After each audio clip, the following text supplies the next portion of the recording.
Bitcoin is close to becoming worthless. Let's go.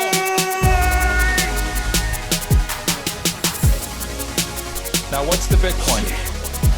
Bitcoin's like rat poison. Yeah. Oh, The greatest scam in history. let's get it. Bitcoin will go to fucking zero. Yeah.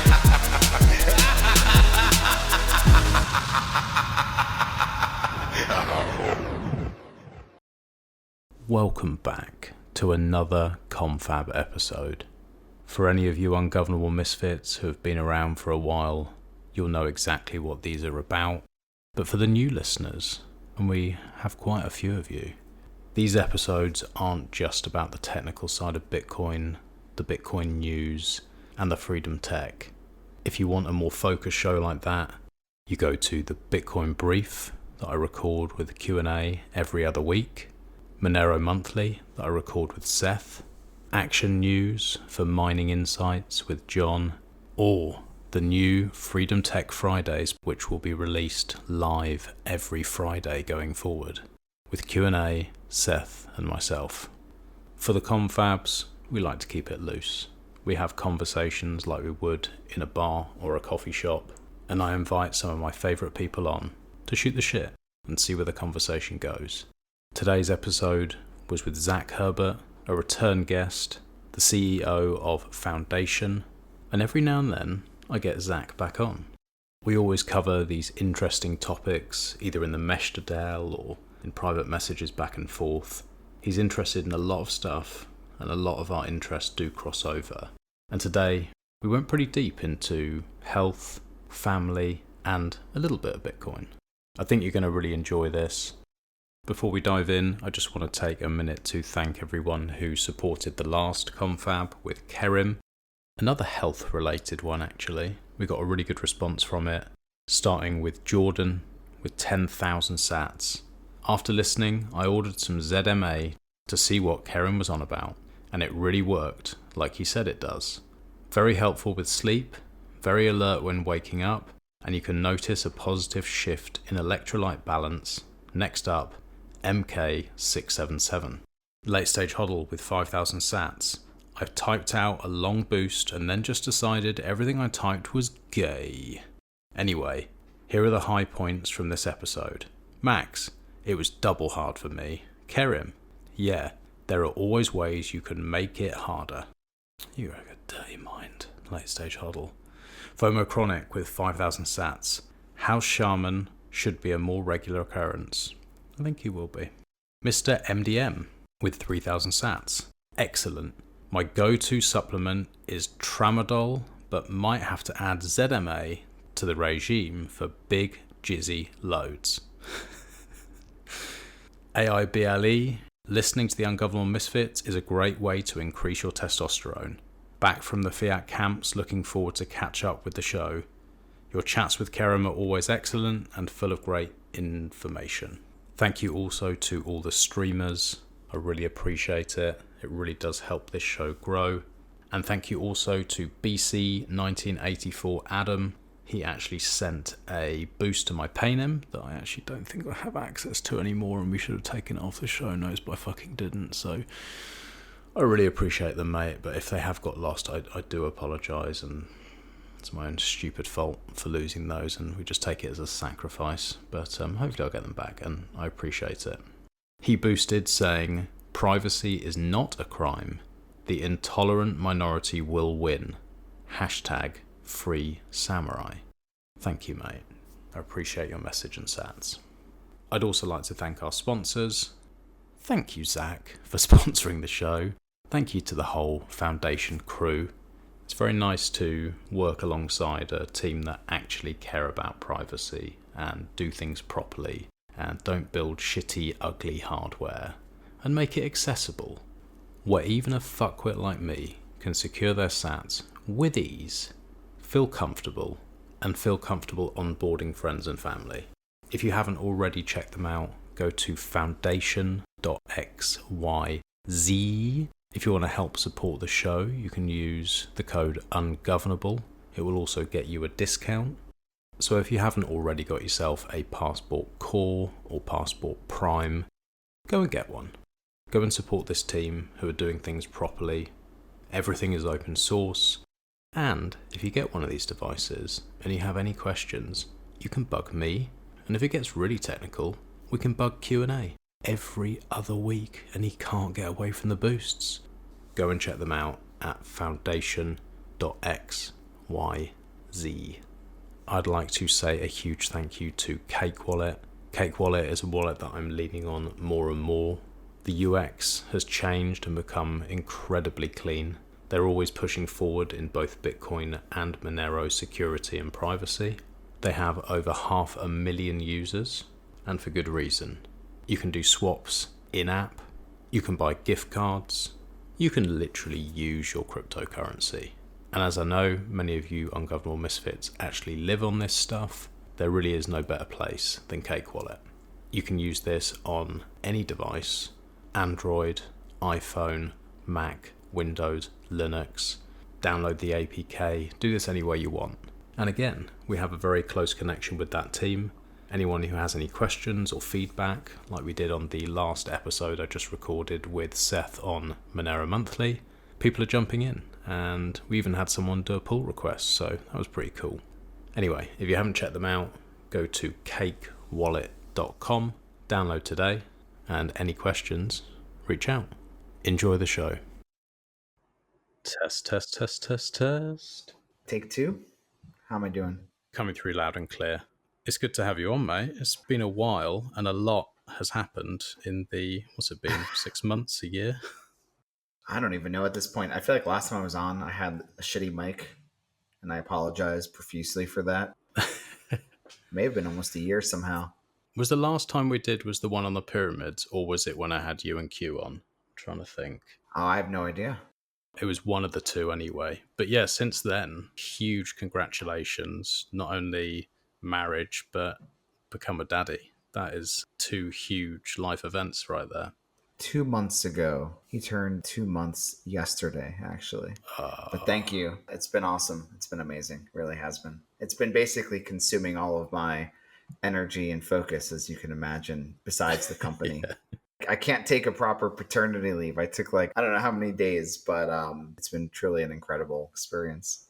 Yeah, that's a tough one to sort of balance the two. Like if you're very, very busy with work and then wanting to be present as a father and a partner, and they conflict. You want to do the absolute best you can so that you can support and be there financially, but you also want to be there physically. The two clash quite a lot, I find. Yeah, I think it helps that my wife and I have pretty clear roles and responsibilities. I don't think we naturally talked about it or planned it in the beginning, but it just gravitated to the idea that, I feed her and she feeds the baby. Mm-hmm. And so I do almost all the cooking at home these days, which I've always done a lot of it. And so it's easy for me to have internal foundation calls all day long, mm-hmm. messages, everything like that, while I'm in the kitchen or doing something. So it's only things like this, right, where I have an important call that's external or a podcast or something like that, though I don't think I've even done any podcasts, but where I would actually come upstairs to my office and step away completely. Mm-hmm. So usually I'm in the kitchen. And I mean, the team knows I've always been in the kitchen on calls because I'm always apologizing for cooking sounds in the background, even before the baby. But now it's to the extreme. But I think it really helps, to have the defined roles, right? I'm not really the one feeding him. We've barely even introduced the bottle yet. Mm-hmm. It's very, very clear that my wife is on baby duty and, I'm there to take care of her, make sure they have what they need, pitch in a little bit, here and there, mm-hmm. and just be present and around the house. I found the same. I felt like I was redundant really for the first sort of year. Baby's like, I want mum. I want milk. I want mum. Yeah, you're cool. But until they get a little bit older, there's so little you can do for them. Yeah, it's an interesting one. Exactly. Yeah. I change diapers, right? Unless we have a bottle prepared or something, which we're starting to do a little bit more now because we have weddings, we have things, throughout the summer. And mm-hmm. so we're going to need a family member to pitch in a little bit here or there to watch him, trying to do the bottle a bit, but like there's not much I can do. I can hold him, I can change his diaper, but then as soon as he's hungry, I gotta pass him to mom. Yeah. Are you quite lucky in that sense where you've got family and people who do chip in or they're close by and they can help? We do, yeah, exactly. So my mom is close by. My wife's parents are close by. I'm talking like 10 to 15 minutes away for each of them. Oh, So perfect.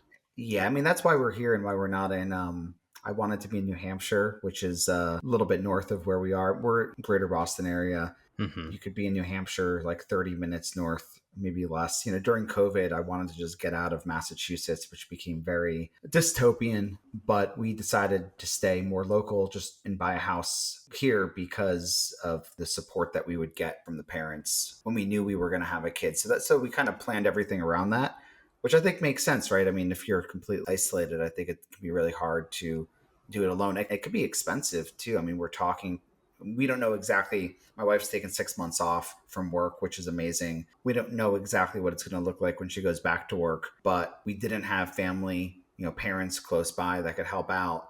You have to end up going through some daycare route or something like that. It's so expensive here. Oh, yeah. It's just completely insane.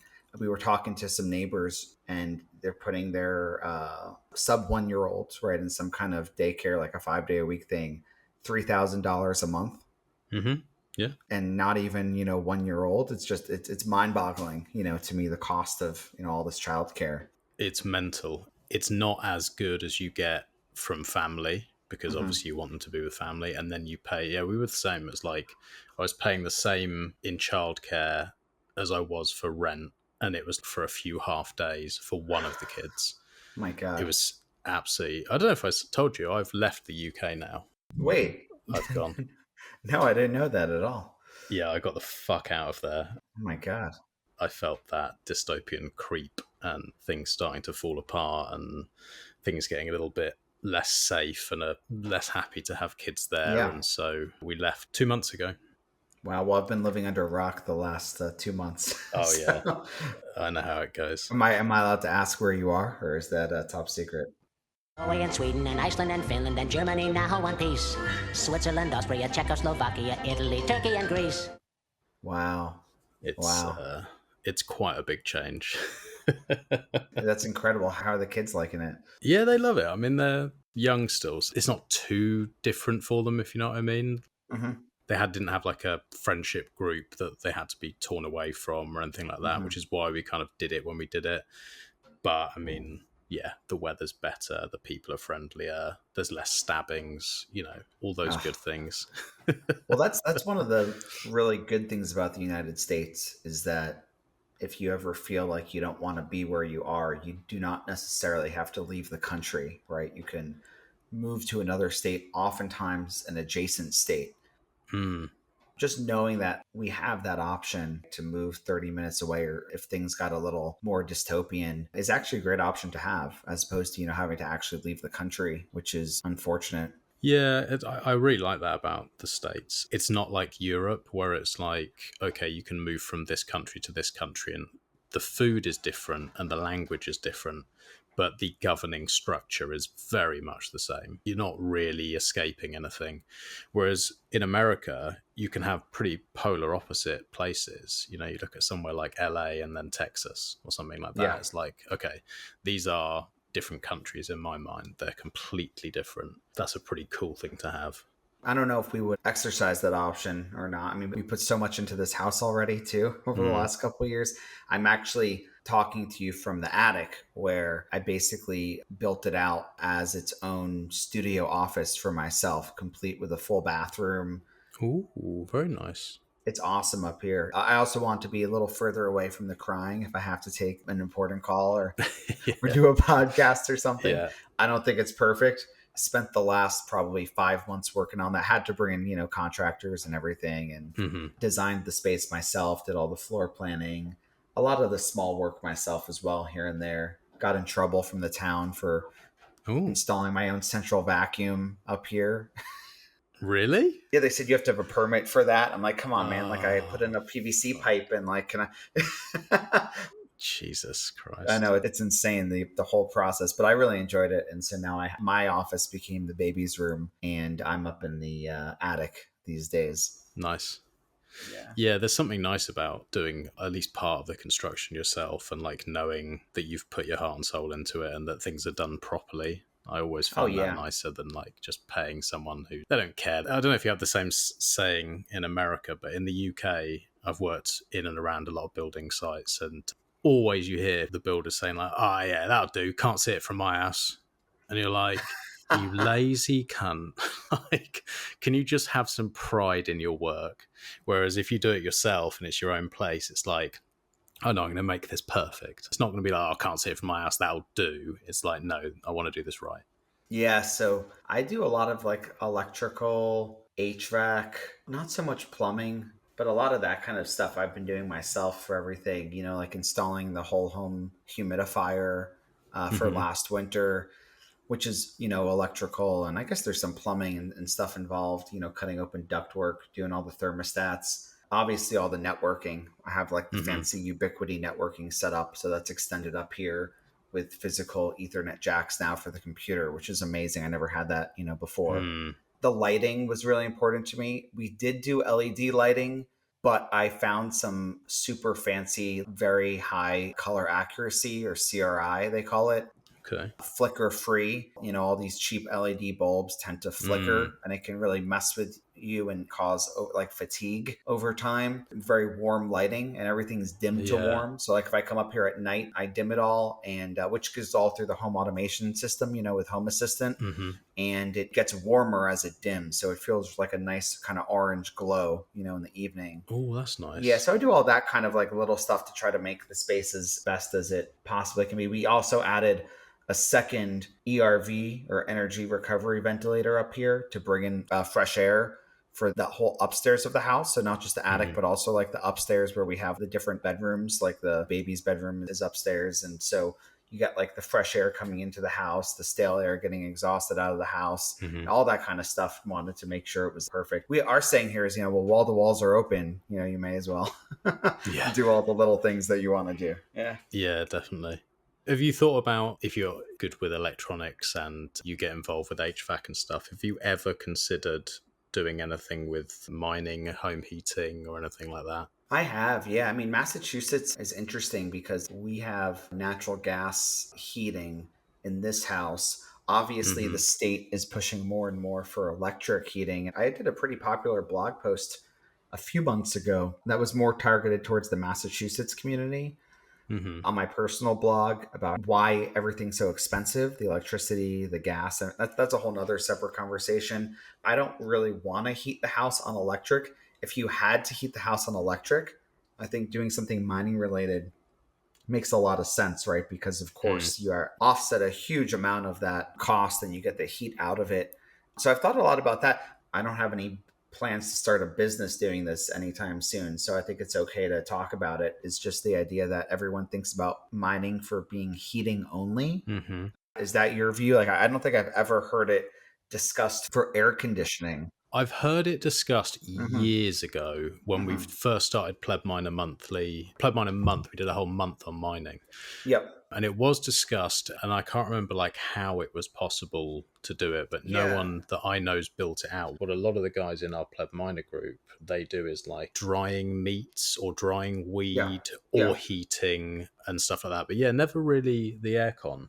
I would even like angel invest in a company that wanted to do this. If anyone listening in the Pleb Miner space, I just, not that I would want to do much, like it wouldn't be anything significant, but in some places in the US where natural gas is very cheap and abundant, you'll see natural gas air conditioners. Right. The first thought when you hear that is like, how the hell does that work, right? Because you think natural gas, you think heating, right? You think just burning it. We have natural gas furnaces to heat the home, which are like 95% efficient, way higher than I think most.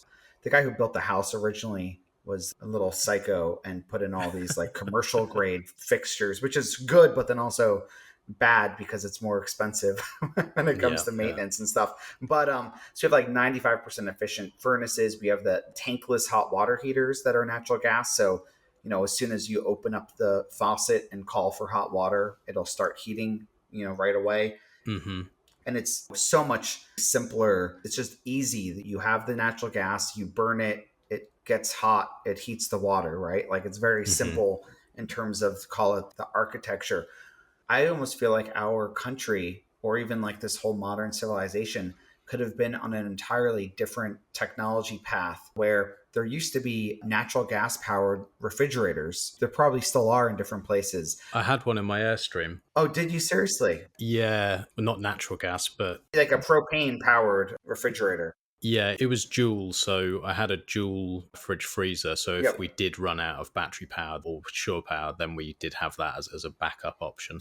Yeah, so you can use like a refrigeration cycle depending on the refrigerant used, right? Where you could introduce heat into the system and you can essentially cause a chilling cycle, right? You can create with that. And so you could do an ASIC powered refrigerator. You could do an ASIC powered central air conditioner. In this state, Massachusetts, and in a lot of liberal states in the US, and I know in Europe, everyone's pushing heat pumps. So they're all, everything's heat pumps, heat pumps, heat pumps. Yeah. Where you, of course, get the heating or the air conditioning, where you kind of have like a reversing valve that reverses the flow of refrigerant, and it could do either. And that's a great technology if your electricity is really cheap. And here, ours is not. And I'm sure, in the UK, right, it's also not. Definitely not. And so a lot of the resistance to heat pumps amongst maybe a more right wing or conservative is more around probably not the technology, but around the cost, right? Because your electricity is so expensive. So in Massachusetts, like 90% effectively of our electricity is generated by natural gas at the state level, at the utility level.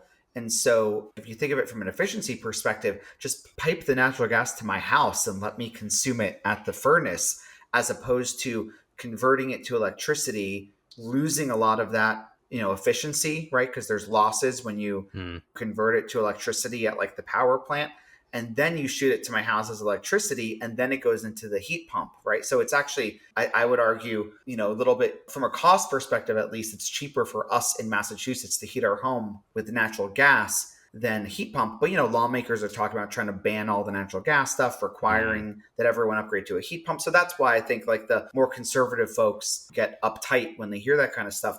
But you could theoretically go build a heat pump like device, right? Something that could provide both heating and air conditioning to your home by using the heat from ASIC mining. It doesn't just have to be home heating. You could build something that was also an air conditioner, and that would completely change the use case for home mining, because right now they talk about it as this is a space heater, or this is a radiant floor heating. This is something you put only in cold environments. And so if you don't need it in the summer, the spring, the fall, then you only have it on for maybe 40% of the year, or you have it on, but you're just dumping the heat into the ground. So maybe you have a radiant loop and they use the yard as a heat sink to dump the heat. And then if it's cold, you don't do that, right? You have it flow through the home instead. But if you could do air conditioning too, that completely changes the game. So I've been thinking a lot about it, but I mean, there'd be a lot of work involved. You'd have to actually go either to one of the HVAC makers or go buy, these parts and figure out the refrigerant and make your own kind of all-in-one system and try to make it compatible maybe with existing home solutions.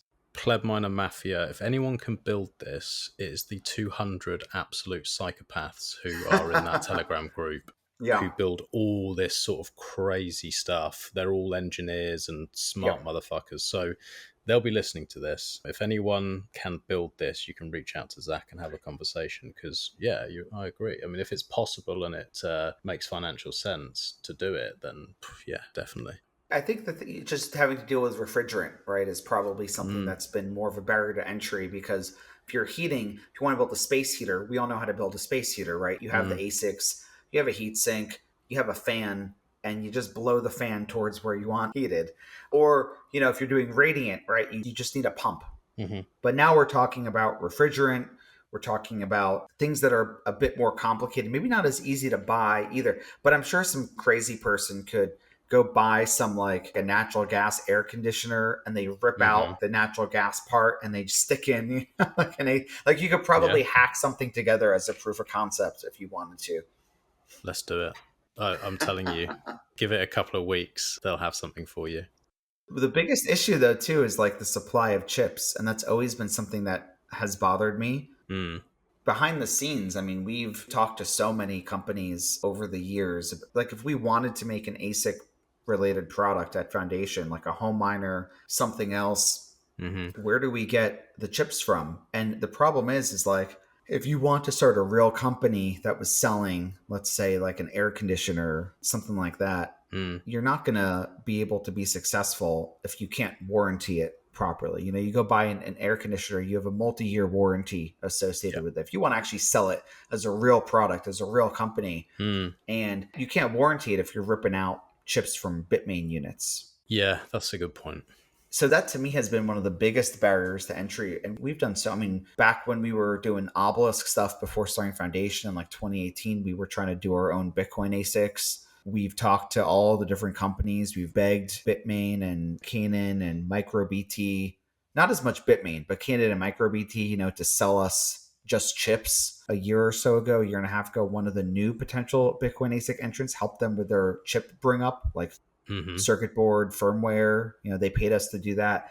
We're just trying to do anything to get like an actual great source of chips that, you know, are new and real, that could have some kind of guarantees around specs and longevity. And there's just nothing. It's crazy how there's just nothing. Avril, if you're listening to this from Altair Tech, maybe have a chat.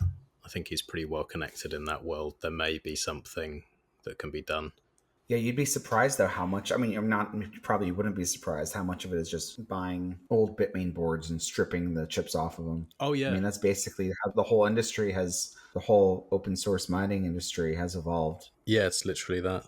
I love it. I have BitAxe at home. I don't know how it professionalizes without having a proper source of chips. Yeah, it's a big snagging point. I guess they don't want to sell just chips because they don't want potential competition. And then if you want to manufacture your own chips, you've got to presumably have special relationships and huge numbers going through. So I don't know how you get around that. Wasn't there talk a while ago about some sort of open source chip manufacturing from, who was talking about it? You've seen Block Square, you know, Jack Dorsey. That was it. It was Dorsey. Yeah. Yeah. I don't know what the status is with that. I just know that there's nothing that I see. There's nothing I can buy. Yeah. And then Blockstream had acquired Spondoolies several years ago. Spondoolies made like a Dash miner back in the day, and Blockstream acquired them. I don't think that went anywhere. I'm not even sure that Blockstream is still working on that actively. Okay. Besides Block, you know, there's some other companies. There's like Chain Reaction, Auradime, some new ventures that have formed. I don't think any of them are at the point where you could go buy a reel of 1 million chips for your own use. I don't know if any of them are even going to do that from a business planning perspective. Block said that they would do it, but that was, you know, years ago at this point. Yeah, it's really hard to do this kind of stuff, unfortunately. Yeah, I was saying to Seth the other day, we were talking about just don't put any trust in anything being done until it's actually done. And I was saying it's kind of like anything in like the crypto industry. If someone says, I'm going to do that, you trust that about as much as a 3-year-old saying they're going to do something. That's the level there should be. It's like 90% of the time. Is that a little jab about how we haven't shipped Passport Prime yet? Oh, it wasn't actually, but I'll take it and use it. No, I'm half kidding. I mean, you know, within the crypto industry, it's so much crap out there that you know, never comes to fruition. But also when you're doing new things, it's hard. It takes longer than you expect. So like with Block, I'm hopeful that they're still working on it. You know, they've put up updates about it. I'm hopeful that even if it's taken them longer than they expected, that they're still going to work on it, because it would be a huge win, you know, for the... That'd be massive. Yeah, the whole industry. It'd be huge. Seeing as you brought it up, where are we at with the shipment? We're so close that I'm frustrated that we haven't shipped yet. We have everything at the factory now, and we're this month building up the boards and units. Then hopefully by the end of the month, we'll have the software for V1 in a good enough place. Yeah. It might be a little longer though. It's really hard on the software side, but I would say we're like 99% of the way there now. Okay. It's just tough because we want to give updates as much as possible to those 1,000 folks who pre-ordered. It's tough because you want to give an exact date and then you miss that date, and then you want to get an updated date, and then you miss that date. And, when we originally launched, I think we said like April was the target. Yeah. We're a little bit more than 2 months after that. So it's not like we're a year, and we're definitely not going to be a year. The inside scoop in the software is there's only really two main things that we're polishing up and finishing up right now is like the initial onboarding flow, which is so much work. It's almost like the onboarding flow is the same effort as like everything else, because you're tapping the NFC cards, writing Shamir shares to them. You're taking encrypted backup. You're setting it through Envoy to store in our server if you opt into that. So there's just these very complicated back and forth flows between like the phone and the device. And a lot of that got held up because the Bluetooth was too slow. So we spent a month improving the Bluetooth transfer speeds. So it's like, those kinds of knock-on effects. And then the other thing we're finishing up now is the Bitcoin wallet app, which you'd think we would have done first because that's like the most important app. But amusingly, for one reason or another, we did it last. We did everything else first, the files, the 2FA, all that kind of stuff, because that stuff was almost easier to make. And then the Bitcoin app is the hardest thing to make because of how many features it has to support, everything that Passport Core does. And so that's also being finished up right now. So that's going to be separate to Envoy, is it?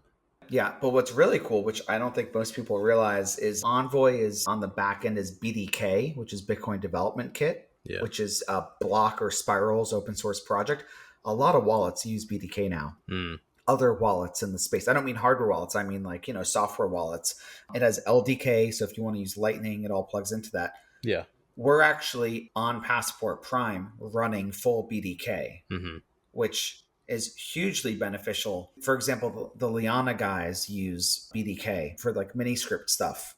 So I think it's going to be really awesome for wallet developers that want to interface with Passport Prime to just know that you're literally working with a device that's just running BDK and it can do everything that like your software wallet's already doing. So that integration between Envoy and Prime is actually very straightforward from a technical perspective, because if Envoy prepares a transaction to sign, it's using BDK, and then it passes it to Passport Prime and it's signing it with BDK, and then it's passing it back. So you don't have to worry about why are things not consistent across the phone and the device. They're actually just all using BDK. And the reason we're able to do that is because we have the operating system that's in Rust, and we could run any Rust libraries on device. We have enough power in the processor to do that, where it's 500 megahertz processor as opposed to 80 megahertz on a ledger or 130 on a cold card, right? So we're like significantly faster and have significantly more memory than any of the other devices in the industry. Well, like we said before, like if you're trying to do something different, and I class this as very different. It's not like making Passport 2.0. Like, it's not just like I'm doing Core 2.0, like a slightly updated something. This is a very, very different device, approached in a very different way. So I think it can be forgiven. I definitely apologize to all the folks where we missed the original target date in April. I'm overdue to put out some more videos showing everything because it's just awesome to walk through all this stuff. We did have 20 of them with us at the conference, so a lot of people got their hands on them. That was a few weeks ago in Vegas, and it was amazing, to have that at the conference and to get the reaction from so many people. I'm heavily biased, but it was awesome experience. I also got to do a panel, which I think for some reason, I don't think it's live yet on YouTube. I don't think they've uploaded it. I did a panel with Seed Signer, the lead of the Bitkey project, where they created a lot of controversy that week, where Jack was posting, seedless is safer. Seedless is safer. Absolutely retarded. Yeah, I don't think it was as good of a discussion as it could have been because we only had 30 minutes on the panel, but I thought it was pretty good. Was it civil? I assume it was with Seed Signer. How did it go? You know what I said to my team? So Max guys, not you, Max, obviously, but he's the guy who leads the Bitkey project. And I said to my team, I wish he wasn't so nice. Because he came over earlier, to our booth to meet me, to check out the product. Some of the Bitkey folks came over as well. And then the guy running the panel, he's not on the Bitkey project, but Steve Lee, who runs Spiral, over at Block. Yeah. Who's awesome. Yeah. We talk. He's great. I said to my team, I was like, it's so annoying that these Bitkey guys are all so nice to us. You want to be aggressive, right? You want to tear into them. And I mean, I wrote that blog post too a couple of years ago that was really tore into them. So Mm-hmm. it's nice that we're able to go up on stage and we have multiple people who work at Block, and they invited me and Seed Signer onto the panel, where I'm arguably maybe the fiercest critic have written the most comprehensive criticism of Bitkey. Mm-hmm. They received all that criticism as opposed to doing like an NVK like thing, cursing us out about it. I think that's where like you've got adults in a room. Yeah. You know, like me and Q on the last episode shat on Bitkey for a good 30 minutes just non-stop from a great height about how terrible it is. But at the same time, I'd still shake their hands and still be civil and, okay, this is not the device that I would ever use personally or recommend to my friends or family. But you don't have to be an arsehole about it. In the same way, like, I don't care if someone runs knots that I don't want to run, or if do what you want, just don't be a twat about it, because there's going to be a market. Like, some people are going to love the Bitkey and it's going to be good for some people, but just not for us. Yeah. Or anyone we care about.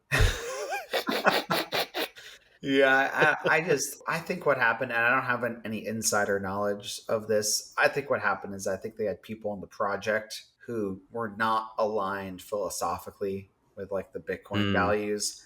And I think they rolled those people off the project and rolled other people on. And I think those people now are in this awkward position of trying to represent it favorably and engage with the whole community and sponsor the Bitcoin conference, do the panel and talk about the deficiencies. My guess is they're probably going to, if they do another one, I don't know if they're doing another one, right? My guess is though that they'll give you the option. I'm guessing they're going to fix a lot of the issues, or fix maybe the privacy stuff over time as well, even if they don't do one with a screen. So, I don't know. To me, it seems like the people who made it that I knew were there, like when I met some of them in the previous 2 years at conferences, those are not the people that are on the project now. Right. Okay. Those people are gone, I think. Yeah. Well, that's probably for the best. Even if you get past like the screen not being there, which is just fucking retarded in my view. But even if you get past that, it's like you should still give the option, even if you want to say you think seedless is safer. So what me and Q are saying is like the simple fix would be at least give the option somewhere in the settings where you could go in as like developer mode, or like be careful, make sure you're not by a camera, make sure like you're not doing anything completely stupid. You can access your seed words. If you could just do that, that would be a step. I would push back on that though and say they can't do that without a screen. Good point. Their whole model is a 2 or 3 multi-sig, right? Where they have a key in the server, a key in the mobile app, which is troubling, right? Because if you had like a rogue employee go in and somehow ship a malicious version of the mobile app, right? And that person also had server access. So you're trusting that company at Block, right, has those controls in place, which they probably do, because you think about what they're doing on the Bitcoin side and the payment processing side. But still, so you have a key in the app, you have a key in the server, you have a key on device. If you're asking for the seed, the most you could do is you could have the mobile app give you the mobile seed, which is like what Casa does, where you can go in and see the mobile seed. But then you would also need to be able to either see that seed that's on the device, which doesn't leave the device. And that code is open source, right? So you know that seed is generated, or that key, for that multi-sig key is generated on the Bitkey device and does not leave it. Or you need the server key somehow, right? So once that happens, that's no longer a cold storage multi-sig. That's like hot, because you're bringing that together. So if you were to be able to display the seed for either the server key or the Bitkey key on your phone, you would be making that key hot effectively. That would no longer be a cold storage multi-sig. And then you would probably never want to use that again. So I could see like a big warning thing flashing. This is if you're migrating your funds out. This key is going to be made hot. Scan your fingerprint on the Bitkey device. Are you sure you want to continue? Yeah, I would agree with you that you should be able to see it. But I could also see the challenge of doing it as, if they had a screen, it would be a moot point. You could just have the device display the seed. You could have your phone display the mobile key seed. You have 2 of the 3. You could recreate that wallet in Sparrow. You could do a migration out of there and keep everything cold. Yeah. You see what I'm saying, though? It's tough. It's not as straightforward. And you know what's hilarious? This makes me think of one of the scammiest companies in the space that I think is still at these conferences is Arculus. I don't think I've ever heard of it. They're a big crypto one. I think there was some controversy in Nashville where they included a free one in like everyone's bag. It's a card form factor, like a credit card form factor. All right. Similar to a tap signer or something from CoinKite, but it's like a full featured hardware wallet on the card. Okay. You know how they do seed backups when you set up Arculus card? The mobile app just displays the seed that's supposed to be stored securely on the card. Wonderful. One of our team at some point, I can't remember who, this was a couple of years ago, reached out to their support and said, what the hell's going on here? And they said, if you're concerned, you could just turn off the Wi-Fi in your phone. That's amazing. So like, as much as we want to criticize Bitkey, this is the other kind of stuff that we're up against. Yeah. There's worse. Yeah. And Ledger. And actually, I sent someone your way since moving. I happened to bump into someone who happened to be into Bitcoin. They were like, look, I've got these mega super VIP passes. Come with me, like wealthy guy, like come with me. And I was like, I can't, I got stuff here. But I was like, make sure to check Foundation out because he was raving about Ledger.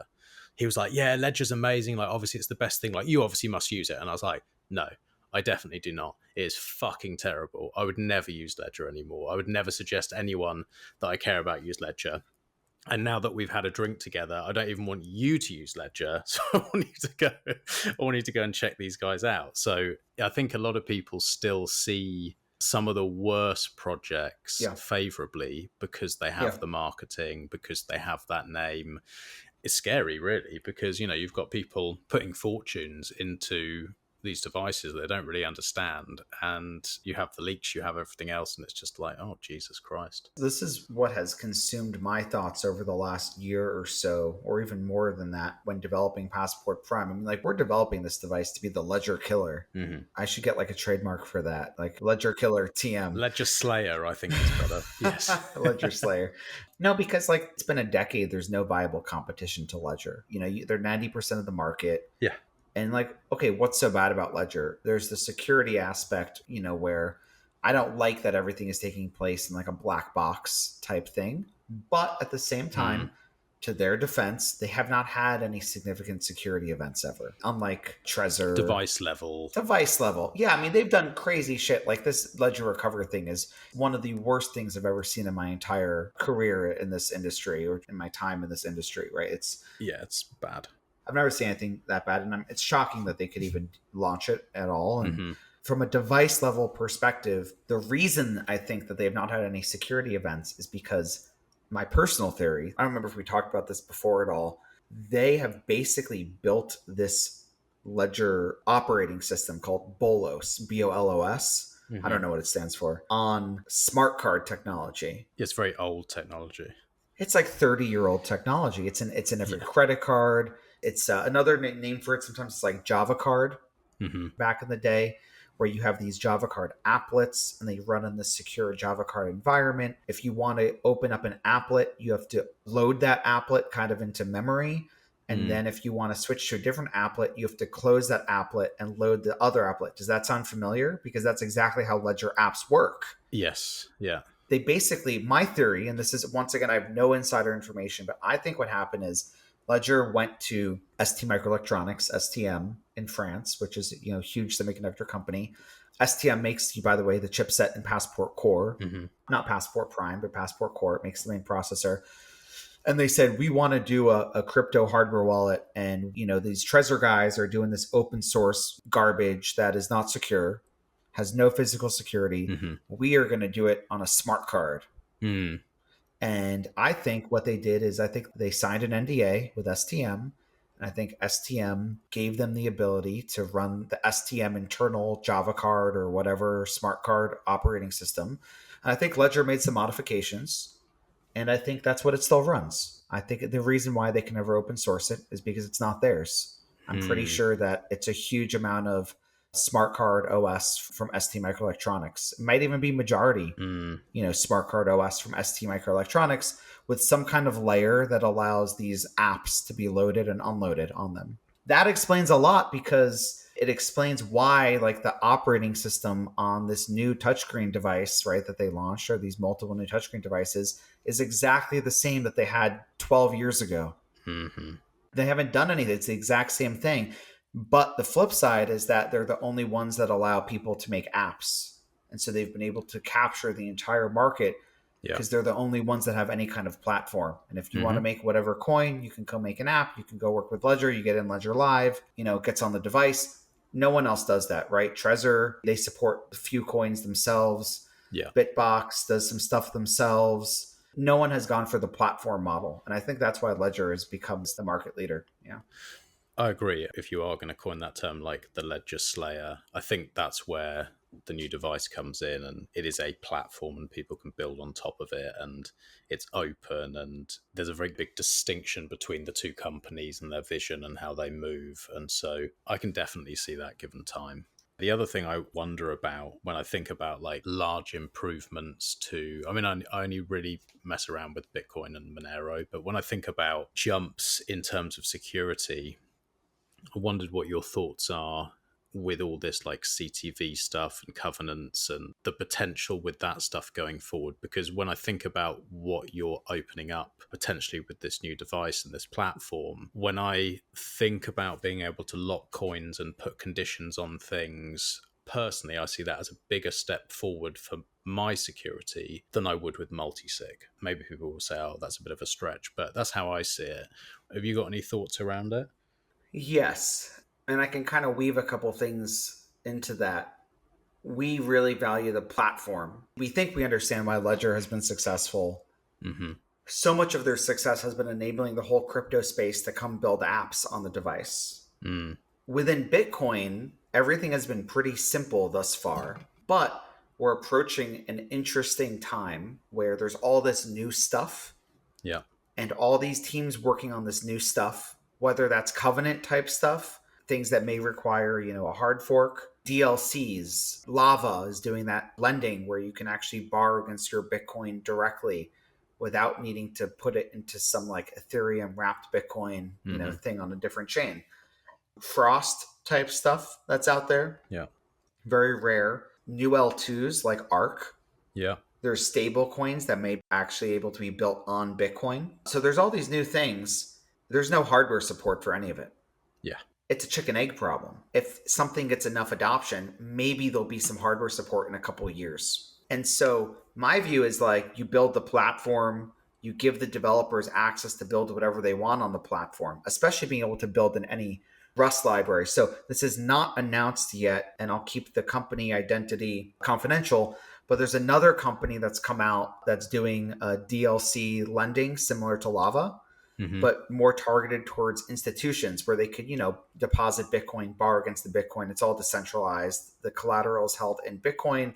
It's not rehypothecated, right? You can see all this very cool tech. We're working with them on a Passport Prime app. Okay. Now, would it work on Ledger? They would have a huge headache trying to do this on Ledger.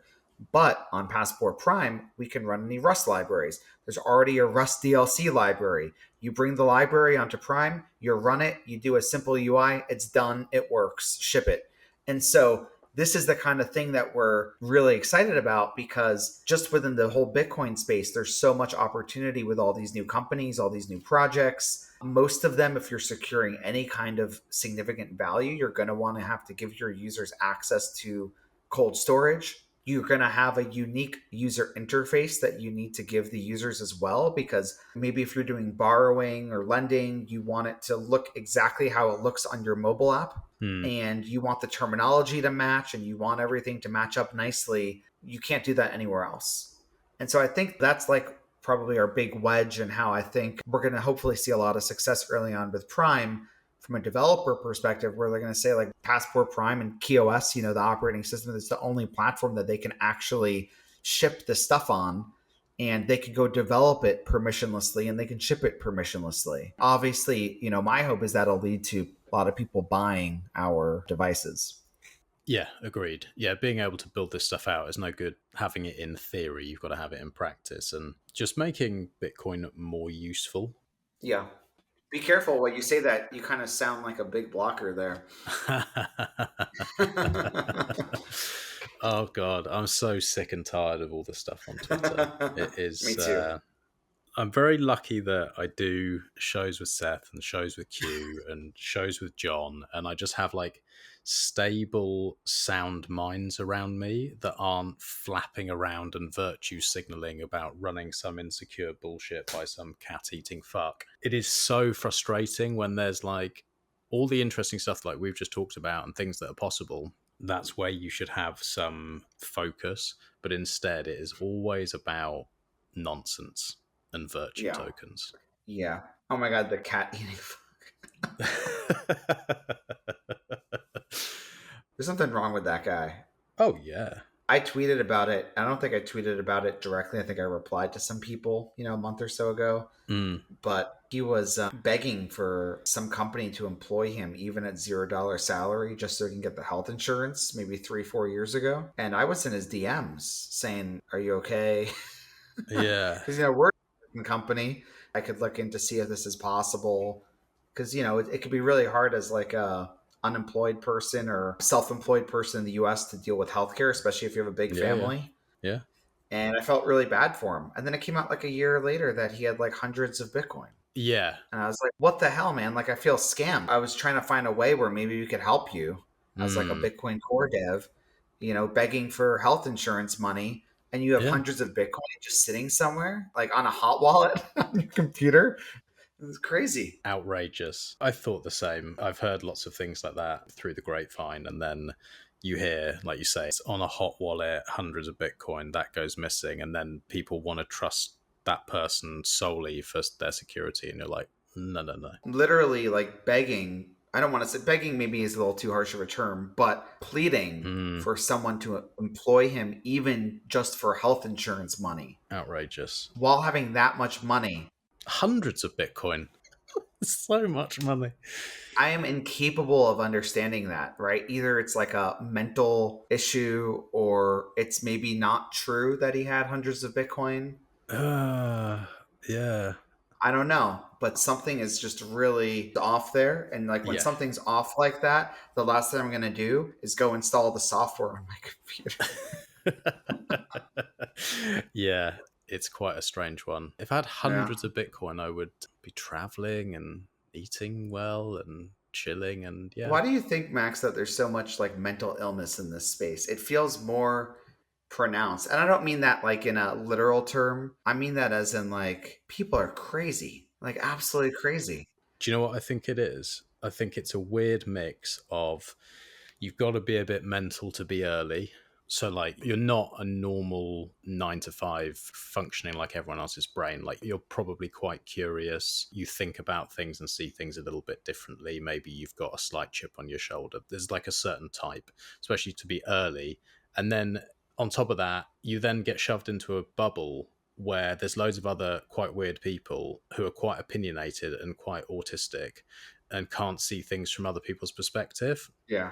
And they also quite like attention, a lot of these people, and then they're all shoved onto this thing called Twitter, and they're all like, oh, what can I say where I get attention and I seem smart? And they're like all just fighting it out. For me, I'm like quite happy being one of the more stupid people in the room because I don't have to try and fight. I'm like, this is not my battle. Whereas I think maybe if you have an inflated ego and you think, I'm a fucking smart dev, I build this shit, I've been here since the beginning, I'm a pretty special guy, that's where the mental illness starts to come in, I think. Yeah, I think you're probably right. It's pretty strange. Hey, you know what I just realised? We said before, we were like, hey, what are we going to talk about? I was like, we don't need to. We'll just chat. There's always something interesting that pops up. Maybe we should chat about health and food. We've covered zero of that. We have covered absolutely zero of that, yeah. Zero of that.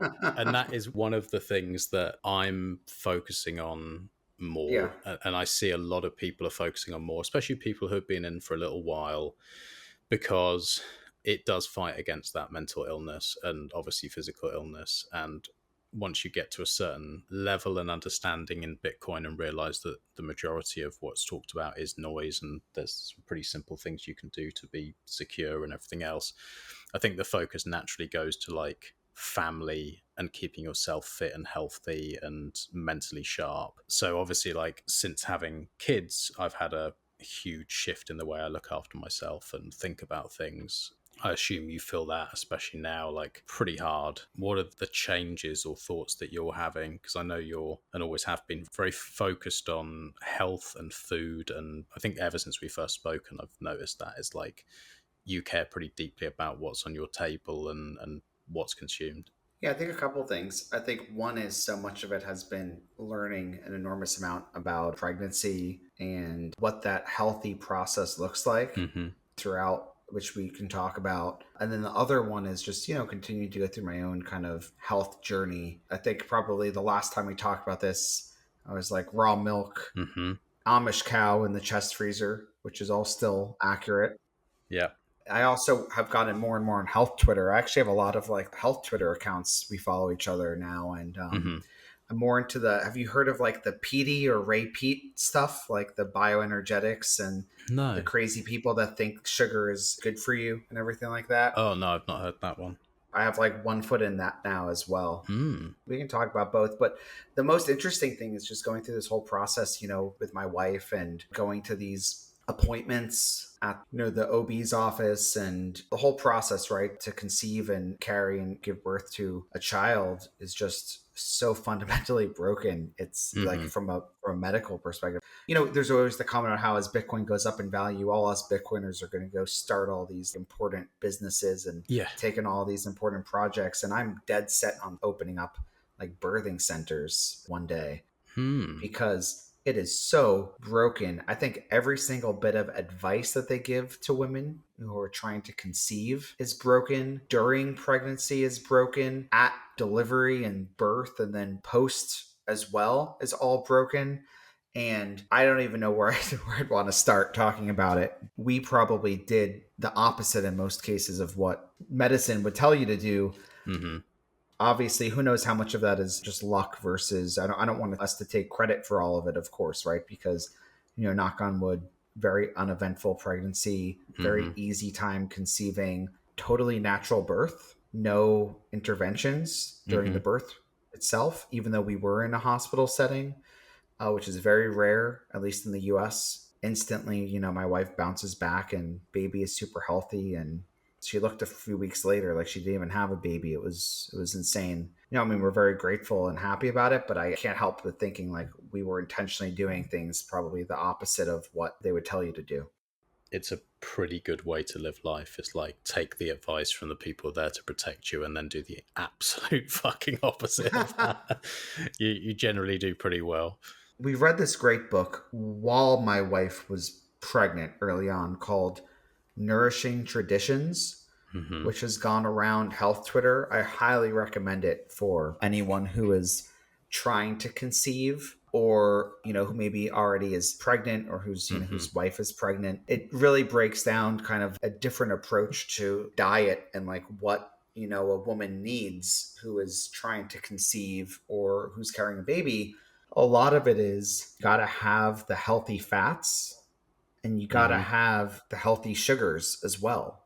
And there's this huge push within modern medicine to steer everyone, but especially women, away from saturated fats and then away from sugar in general, right? Because even modern medicine now will say sugar is bad for you. Don't touch any sugar.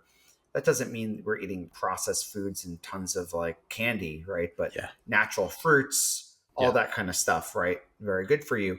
And so we were very focused the entire time, both before and then during my wife's pregnancy, about lots of saturated fat, lots of natural sugar, tons of fruit throughout the day, orange juice every morning, eggs, tons of eggs, meat, organ meats, all that kind of stuff. And the general idea being that, you don't want your body to think that it is malnourished, right? You need this more safe environment in order to conceive a child. You can't have your body thinking that it's in some kind of starvation or survival mode. Yeah. And also that means that too low body fat on women, I think, is very bad when trying to conceive. And so you often hear of like very super low body fat, like long distance runners, women that are like struggle to get pregnant or keep a baby. And I was telling my wife, who's very active, I was like, you should be eating lots of sugar, like not the bad kind. You should eat all this stuff.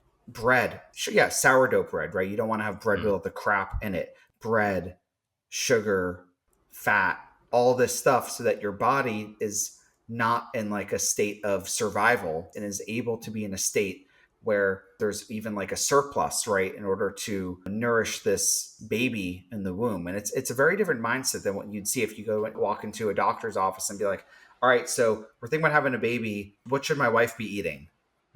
It's crazy, like how uninformed or misinformed medical doctors are with anything to Yeah. do with nutrition. It's actually scary. With having both of our kids, well, the first one was during the COVID time, so that was horrific. You know, the jabs were all forced towards us. We had doctors being so disgustingly rude that I had huge rows with them and made my missus cry because they were being so disgusting towards her about choosing not to have the poison. And that never really stopped with all of that stuff. And diet wasn't even discussed. You can guess if you asked, it would be something absolutely retarded. But it makes sense. It's like, as you're saying, you don't want to be in fight or flight.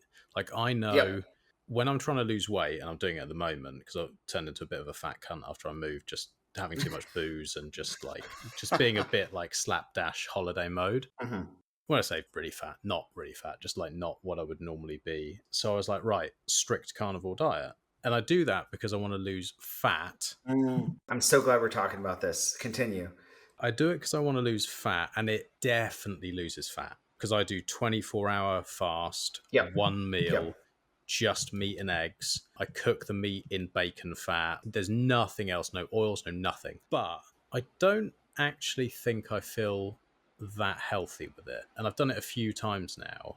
I think I feel more healthy when I have a little bit of carbohydrate, a few bits of fruit, and natural, not shit, not like processed, none of that, no sugars that are like refined, but just adding a bit of fruit, adding a bit of honey, adding a bit of yogurt and cheese, and just like stuff like that.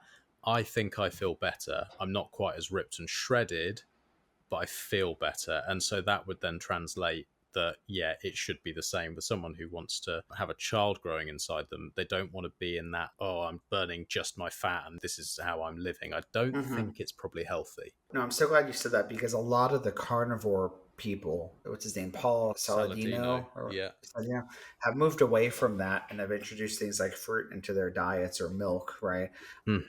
This goes right into the whole bioenergetics Ray Peat, that's Peat, Twitter. Okay. It was this Dr. Pete who he passed away some number of years ago, but there's this whole community online that has the opinion that, which I partially agree with. I'm nuanced on everything. I've never been carnivore, right? I've never gone all in on some fad. I've always done more of like the eat everything, but have pure ingredients. Bread every day, but sourdough. I'll bake a lot of my own pastries and stuff like that. The Peters, as they call themselves, think that sugar is very important. Okay. And sugar signals to your body that it can relax. And that if you're going carnivore, or just if you're in a stress state, that most people are running on cortisol. They're running on stress hormones in order to power their day-to-day lifestyle.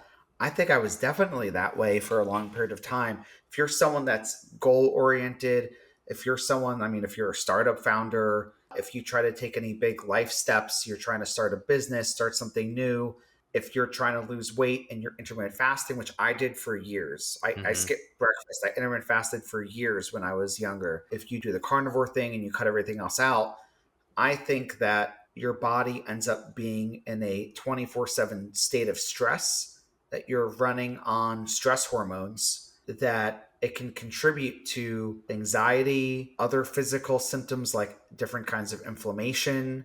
Yeah. Whether that's like, stomach related, skin related, like hives or rashes or eczema, which so many people have, other types of aches or pains, right? Kind of all the different inflammation based symptoms. And you don't know that your body is running on cortisol or stress hormones 24/7. You're just like that. You just fall into that. So you think you're fine, but your body's under this constant state of stress. And what I've personally found over the last year and a half or so, since I started to introduce some of these principles, specifically like a glass of orange juice every morning, having some dates with coconut oil. Peters really love coconut oil because it actually boosts the metabolism. So we can talk about the metabolism boosting effects, and then just lots more fruit throughout the day, I am like, my baseline is so much better. The things that used to bother me, the things I would get stressed or anxious about, I'm so much more stable than I've ever been. I think a lot of it is from the natural sugars in the diet. I really do. And not fasting, right? Not skipping meals, snacking, and specifically no longer intermittent fasting, which I did for a while. The other thing that the Peters would say, which is key, is that there's two main ways to lose weight. One is you cut calories, right? Calories in, calories out. You cut calories, then maybe that's through carnivore, right? You cut out a lot of the stuff that you don't need, like sweets or whatever. And you lose weight, of course, right? You lose fat. Yeah. You're in ketosis, right? You're burning everything up. The other way that the Peters would say to lose weight is you actually ramp up the metabolism. And so you eat more, but you burn more as well. And they would say that the way to do that is actually by introducing more sugar, because sugar is like a fuel for your metabolism. And as you consume sugar, you will actually ramp it up. And one of the easiest ways to ramp it up is to measure your body temperature.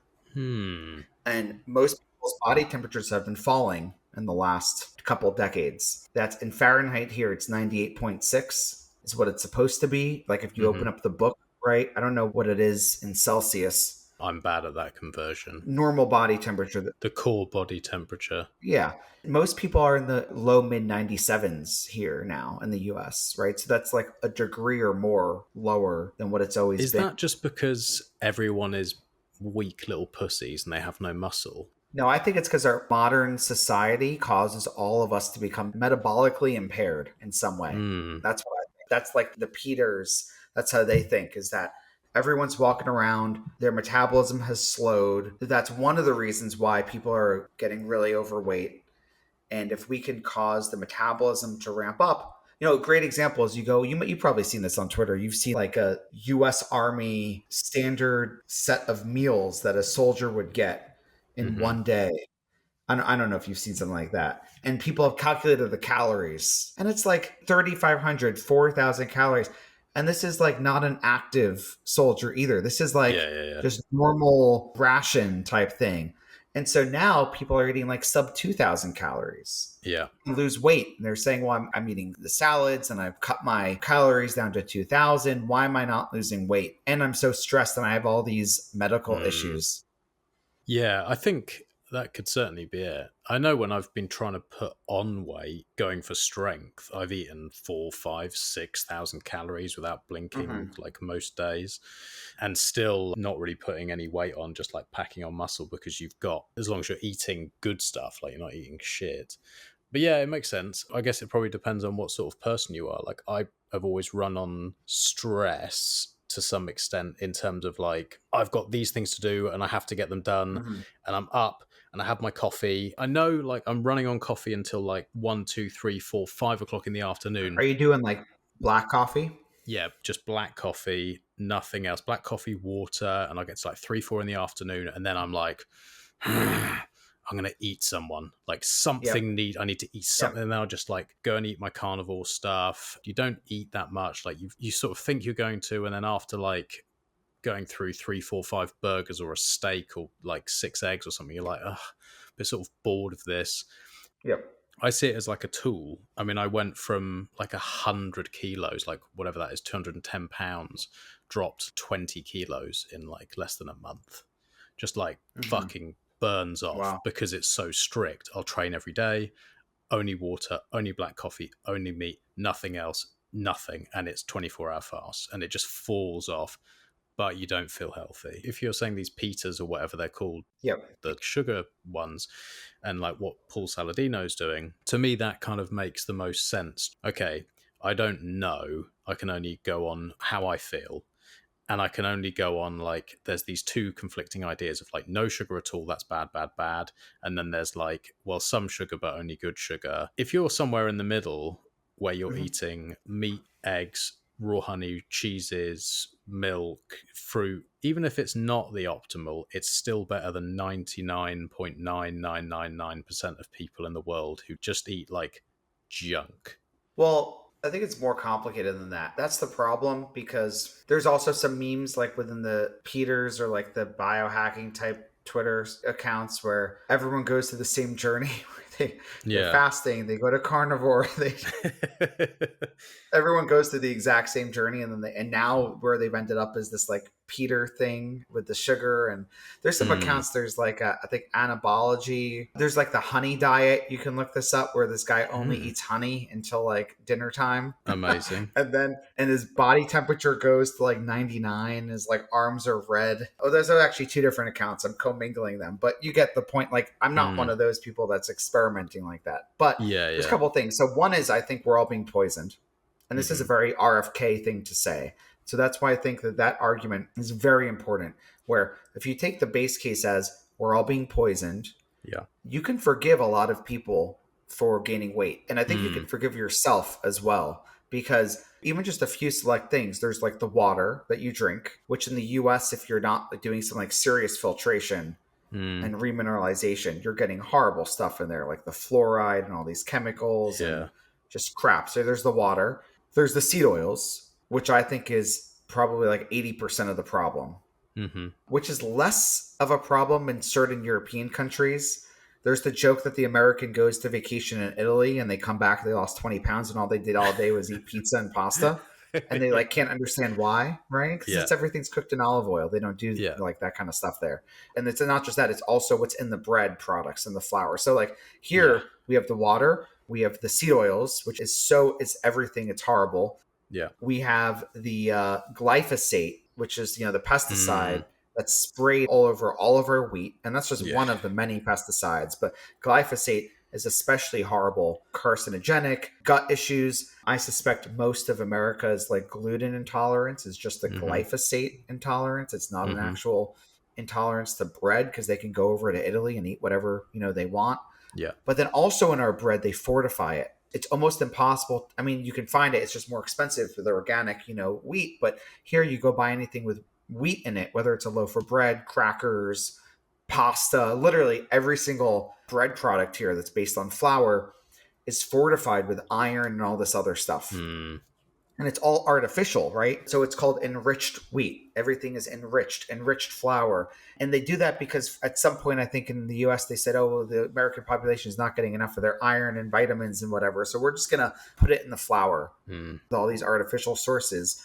And so there's that. And then there's all the hormones and antibiotics and everything in the meat, and how fake all the meat is and what the meat eats, right? And so what the cows eat, what the pigs eat, what the chickens eat, conditions that they live in, antibiotics, all this crap they're pumped up with, completely unnatural.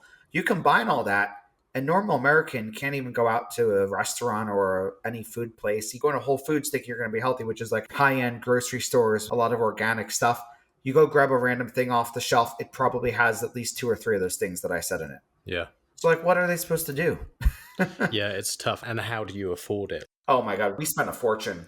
Yeah, we do it. And since moving, it's taken a bit of time to find butchers and grass-fed beef, trying to like get the proper pasture-raised chickens and all that stuff.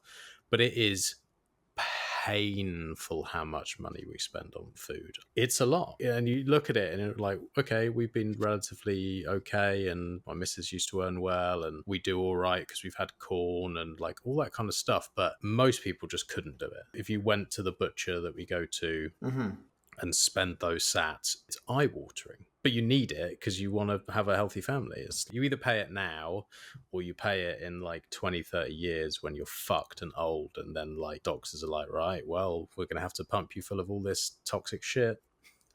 We don't even have kids that are eating real food yet. Yeah.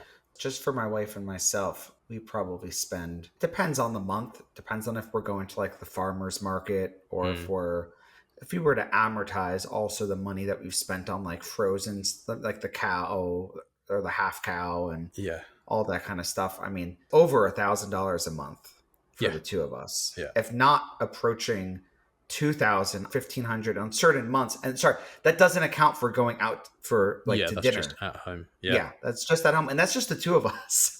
So I'm like, great, I have a boy now. And so give him a few years eating more than both of us do combined. Yeah. And the amount of care that we go through, and we shop at this store. We don't even go to Whole Foods usually. We go to a grocery store. It's like an organic market. It's like a normal grocery store, but it's much more limited. So it's actually more pleasant to shop there because you go through and like every fruit and vegetables, it's organic. I don't have to look for it, right? Yeah, yeah. It makes my life so much easier to just quickly walk through the store. I went last night, go through the whole store in like 10 minutes. Don't have to look around for things, read ingredient labels as much. But you do have to read actually ingredient labels because you go to grab the milk. Most American milk has like vitamin D3 and A, whatever in it with whatever artificial sources. I'm like, I don't want that. I just want milk. Yeah. Like, just give me the milk. You go grab the packaged goods. It's all seed oil stuff, even though it's organic. It's impossible to avoid this stuff. And so if you're not a little neurotic about educating yourself about it, you're going to be screwed.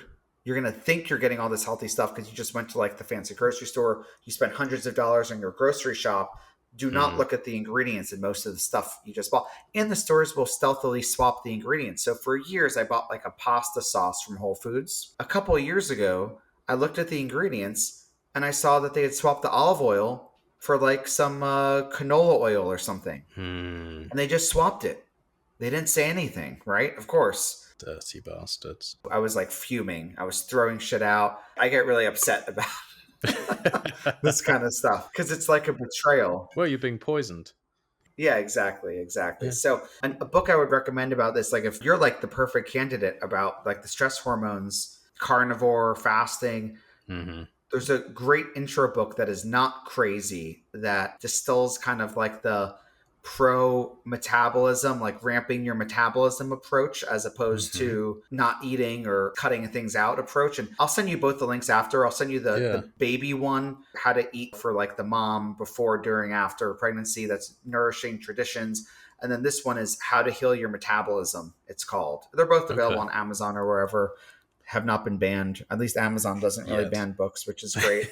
It kind of distills all this stuff down to a very accessible format. It doesn't sound crazy like the guy who only eats honey.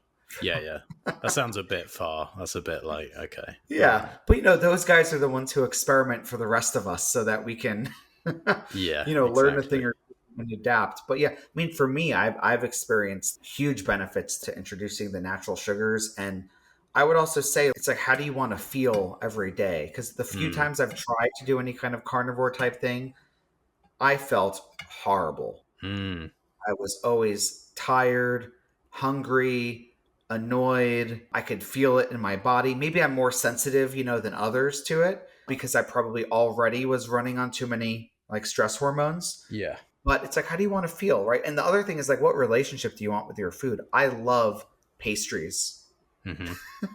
What's your favorite pastry? Scones, which is hilarious because most people in the U.S. hate scones. Really? Yeah. My father-in-law makes fun of me. He says they're like chalk. With raisins or without raisins? No, like chocolate chip based. Okay. I'll make them often. I'll do like an espresso chocolate chip scone or like you do like a coffee base, or crazy one was like a grapefruit chocolate chunk scone. Or you do like or orange chocolate, you bring in the citrus, so I love scones, croissants, all that kind of stuff. But if you actually, because I bake things, right? I cook, I bake, what goes into a scone? Okay. I use the spelt flour from like the Amish. I use organic, whatever chocolate chunks. Milk or heavy cream is what goes into the scone, right? It's the main ingredient besides the flour. So it's there's barely any sugar in it too, right? There's like a little bit, but when you measure out, you're like, wait, that's it? Or same thing if you make like pancakes or waffles, there's like barely any sugar in this stuff. Croissants is mostly just butter and flour. From a first principles perspective, there's no reason why this stuff should be bad for you. Yeah, if you're making it at home. Down with some coffee, you have a scone, it's some really nice flour or all organic. It's some really nice heavy cream in there. Maybe it's even raw milk or raw cream, though, if you're baking it doesn't really matter as much. Yeah. But it's, organic. Like, what's wrong with that? And so because I enjoy all that stuff so much, I enjoy the process of cooking, of baking, of making my cappuccino every morning, having a little bite of a pastry with it. I don't want to be in a relationship with the food where I feel like I need to go to these crazy, no offense, but these like crazy kind of elimination diets, right? And then it pulls a lot of the joy out of eating. You know what I mean? Oh yeah, I know what you mean. It's boring. I've never managed more than about 4 or 5 weeks because I just get Right. extremely bored, and I love food. If I Right. have time, I want to take the family out and go and experience a new restaurant, go somewhere and have nice food. It's too dull to do long term. I just use it as a tool to be like, whoa, because I'm so extreme. I'll be like, I'm not drinking at all, and I won't drink for 8 months, and then I'll be like, I'm on holiday. I try to stay away from all of that, right? Like, Yeah. we rarely drink at home, Mm-hmm. but at a restaurant, I will Yeah. absolutely order a glass of wine, some kind of Yeah. cocktail. A couple weeks ago, I made myself like a very basic cocktail for whatever reason at home. Or if we're hosting someone, I will. But like, I'm not the kind of guy that has like the bar cart, in the house. Yeah. Yeah. Like, just everything in moderation, right? But I think that the problem is that, well, actually, I think the reason why these elimination diets are so successful, carnivore is so successful, is because a lot of people see chronic medical issues resolve when they go Yes. on carnivore. Yeah. And then they say, well, I have to be on carnivore now. Mm. And I think what's actually happening is, if you think about all those things I just listed out, all the things we're being poisoned by, right? The seed oils, the glyphosate, the fortified grains, the water, a lot of the water, maybe you avoid, but like so much of that stuff is not present in a carnivore diet. Yeah. If you're using low quality meats, you'll still have antibiotics and hormones in the meat, Yeah. but you're cutting out everything else. I would argue, and a lot of like Peters and health Twitter people now, or even probably like Saladino, people like that would argue, the reason why carnivore was effective is not necessarily the switch to carnivore, but it's what you're eliminating. Yeah, which is so much crap with the average person. Yeah. Like, Yes. it's so much shit. That's why, like, with kids as well now, like, I'm more focused on it. I have to eliminate all the shit out of my diet. I don't have to necessarily be on a crazy carnivore thing, but just like eat healthy and be healthy because you want to be the best version of yourself for them.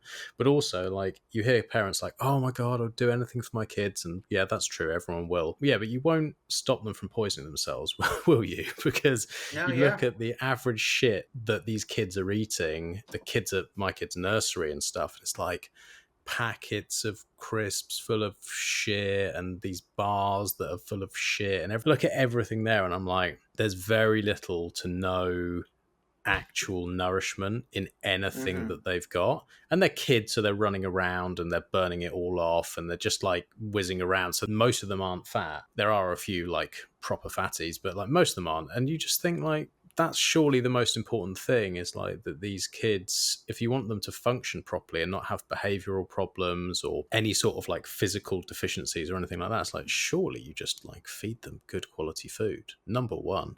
So many of these kids are getting the completely wrong start from even before they're born. Just to bring it back to the medical advice with, pregnancy. And I know some people can't breastfeed, right? Like they can't do it.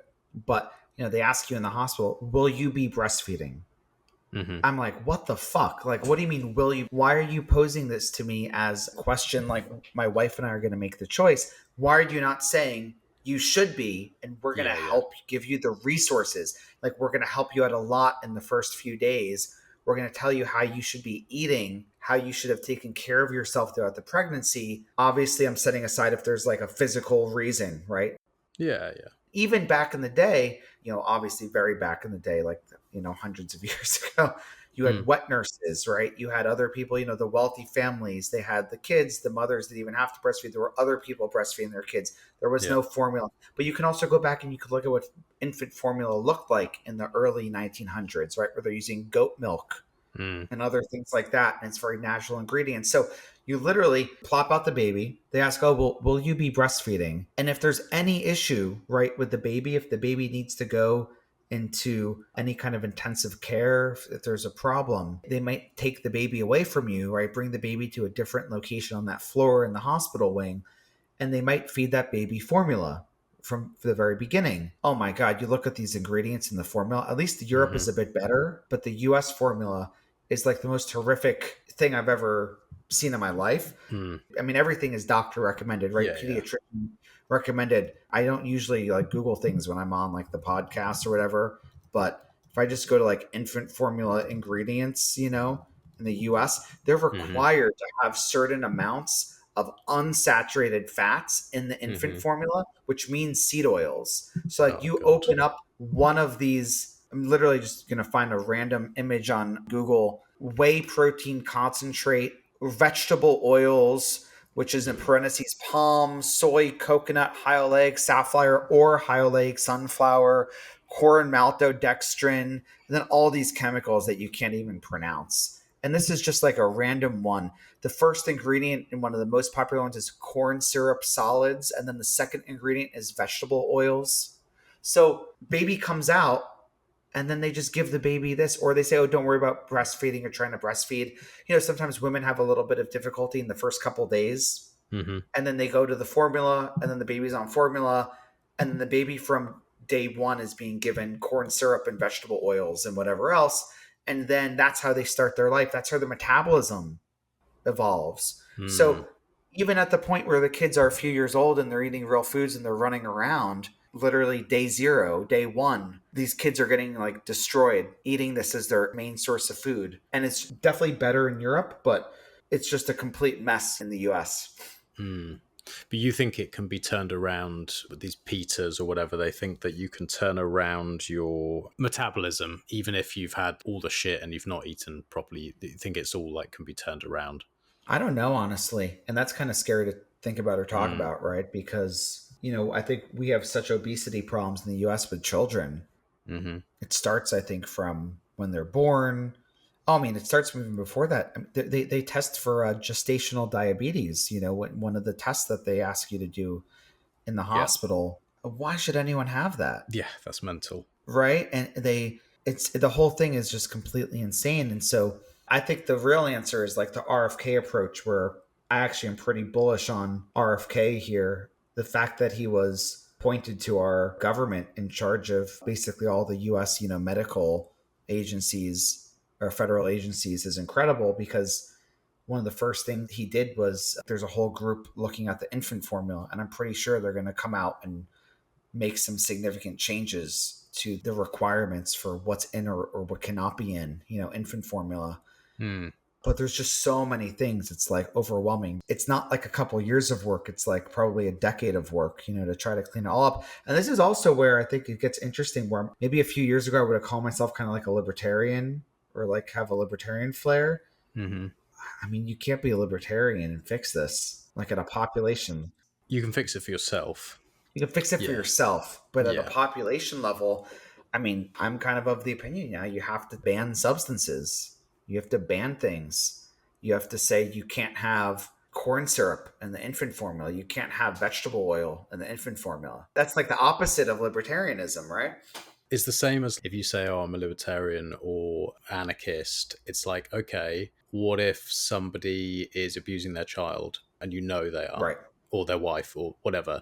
Do you not think there should be some intervention there? That's the bits where, for me, I'm like, yeah. If there's not within a village or like neighborhood where people just like go and kill that person, then yeah, there should be. And if that's child abuse, then so really is giving a baby seed oils. That's child abuse, really. I would kind of agree with that. But it's a difficult one, isn't it? Because it's like, where do you draw the line? Once they take a little bit, they keep taking more. There's just so many little things, though. It's crazy. Like in the US, it's very rare to even have the baby sleep in the same room as the parents. Really? I don't know how it is over across the pond. With a baby? Yeah, I mean, you have the baby's room, you have the crib, you know, you have put the baby in the crib.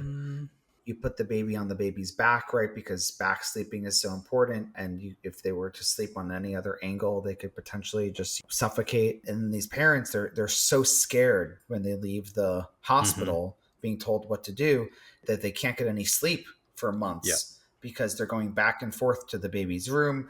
How's the mother going to be breastfeeding all that time? And so then you kind of introduce like the formula or the bottle, you know, very early in the development because it's so difficult. Or the more affluent families hire someone to bring the baby to the mom at night, you know, like a night nurse type situation. And baby's in our room. We have no problem. I mean, sleeping, we have no complaints. Maybe that's an American thing. Like in the UK, or what I've experienced, we had to the side of the bed, there's like a separate cot thing with like zips that come down. So they're kind We of, call it like a bedside bassinet. that's right. We have one of those as well. That's yeah. right. So so you're not going to roll on them, but if baby cries, it's like get them immediately, make sure they're breastfed, they can go back. To be honest with you, after a couple of months or like a few even weeks, probably, it was like, oh, you should never have the baby in the bed. It's like when they've breastfed for the like 5th time that night and like my missus would fall asleep or whatever. It's like, it happened, you know. You've heard the term like the bottom quintile. So much of society, like the rules and the recommendations are all about like the bottom quintile. No one's rolling on their baby if they're not Pissed, morbidly obese, or drunk, and they're not drunk or drugged up in some way. But a lot of people are, especially in the US, right? We have so much prescription drug use in general. Not even like, I'm not talking like recreational drug use. I'm talking, you know, sleeping pills and other things like that. We have so much obesity. We have so many issues that they'll just say to you, you can't have your baby in the bed. You could roll over and suffocate them. Meanwhile, the nuanced view would be, well, everyone always did that for thousands of years. But if you're drinking excessively, if you're taking some kind of prescription drug that could make you drowsy, right, or have a hard time waking up, if you're very overweight, any of these different circumstances, then you're at a much higher risk of doing that. But instead, they just say, don't do it because you could kill your baby. And I think there's a lot of medical advice, especially around pregnancy and infants and, you know, all that kind of stuff, that's heavily tailored to just giving advice that works for that bottom quintile, that ends up making the life of everyone else really difficult and ends up introducing a lot of fear as part of like the process as well, right? Because you should be focused on bonding with the baby, feeding the baby, all that kind of stuff. And instead you're terrified that my doctor told me I can roll on the baby. And so I have to be sleep deprived. Oh, we felt that, especially for the first. I was terrified because I was working really disgustingly long hours, like 18 hours a day, just fucked. So tired all the time. And then I was like, oh my God, I'm going to roll on the baby. Oh God. And I was like wrapping myself in extra covers and then having like pillows in between me so I could only possibly roll and fall off the bed. I was so scared. And then when the second one came around, I was like, no, this is fine. It was like, we're fine. Don't worry about it. And like my worry levels went down like 90%. But that first one, you can bring them back and they're just this tiny little, like, I felt like every time I moved, the neck was going to break. I was so scared of it. It was so small. And I was just like, terrified. But yeah, now, like, if we had another one now, I'd be like, it's fine. Just like, whatever. They'll be fine.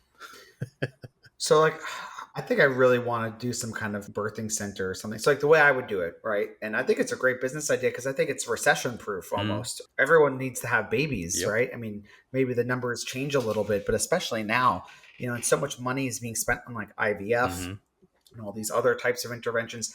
I would split it up into the chunks, right? You do the trying to conceive, and it's all about, maybe it's someone who just wants to do it because they want to be healthy about it. Maybe it's a couple who's been struggling to conceive, right? And is like, what do I do? And, you know, IVF is one option, but they maybe don't want to actually do that. And it's also so expensive, you know, to do that. It's like tens of thousands of dollars. And sometimes insurance covers it. Sometimes employer covers it. You know, it's getting more common, but, you know, it's difficult. So you do like a conception, all about, you come in, you learn about how to do the right diet, how to get yourself as healthy as possible, get yourself into that state where you're, you know, most likely to be able to conceive a child easily. And then you go into, okay, well, once you get pregnant, you get that support, you get that education, you get someone talking to you where it doesn't feel like a medical office, which is one of the things I was most off put by, where we actually switched midway. We were going to a normal like OB, like a doctor, and we switched to a midwife halfway through. It was a much better experience for the midwife, but it was still in a medical setting. At least they weren't like coming in saying, you know, when are you getting your flu shot type thing, which is what happened. Like the first appointment where I was like, what are you talking about? Like, what? We're like 1 month into this pregnancy and you're like coming in, you're trying to talk about shots and like all this stuff. And how about, hi, how are you? How's your baby? how are you guys, what are you eating? How are you sleeping? How are you taking care of yourself?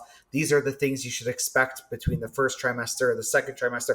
Literally, my wife has, of course, some morning sickness and everything. And I ended up making her eggs 3 times a day, scrambled, fried, and then omelet at night, have a nice variety because that's all she could really eat, eggs and bread. But, you go into the office and they don't say that. They say, well, could we put you on like the nausea medication? Yeah, it's crazy. I'm like, whoa. Why are you trying to put her on medication? She's eating. Like, yeah, she's throwing up. Yeah, it's not great.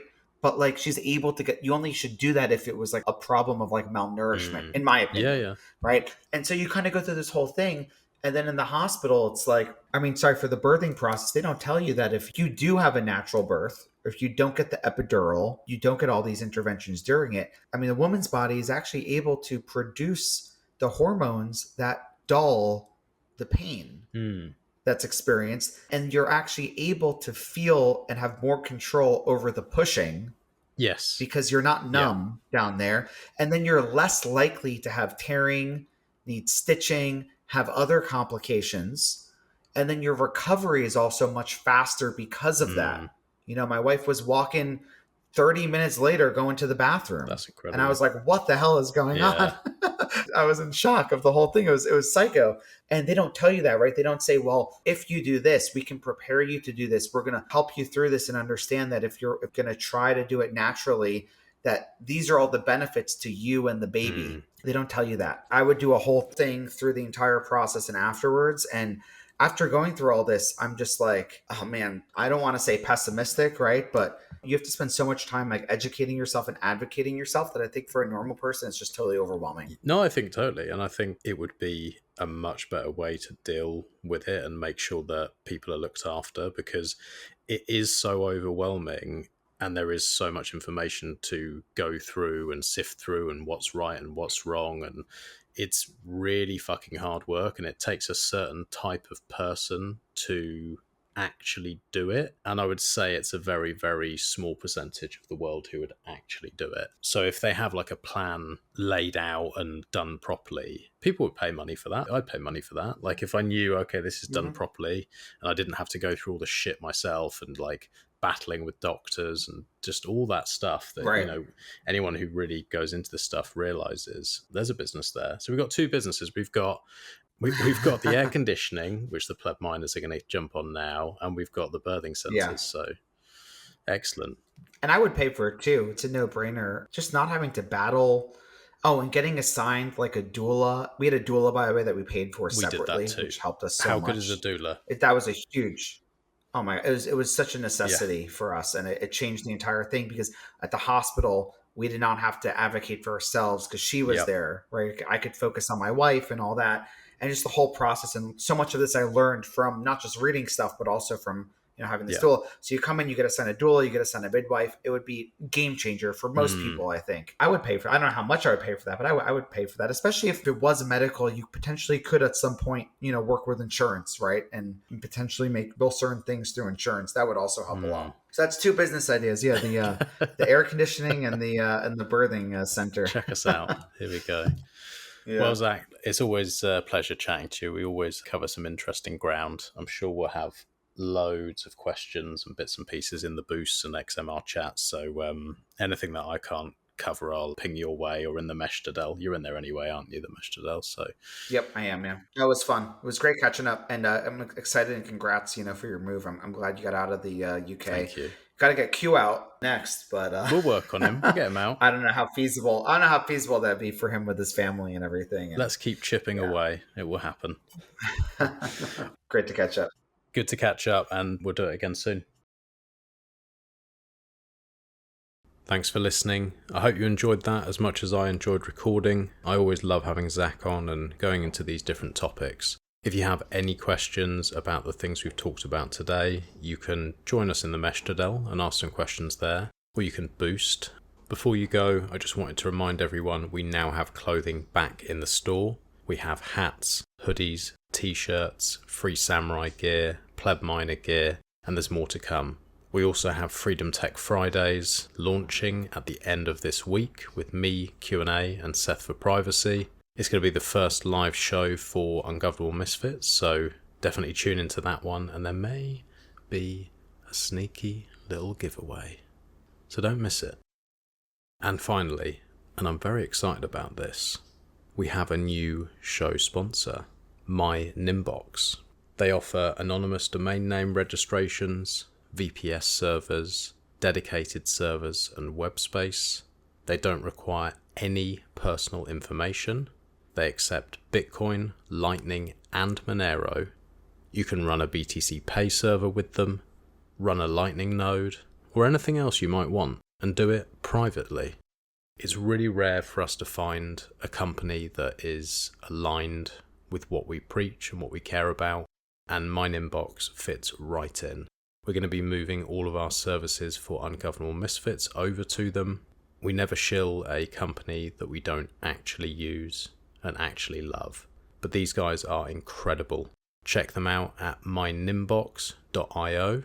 I'll be having someone from the team on very, very soon in the next couple of weeks. If you have any questions about their services, you can reach out to me and I'll post those questions across to them, or we'll cover it in that episode. But yeah, very excited to have them on board, very excited to be switching over and using their services, and I think this is something that is going to be very helpful to the Ungovernable Misfits. Thanks again for listening, and I'll catch you on the next one.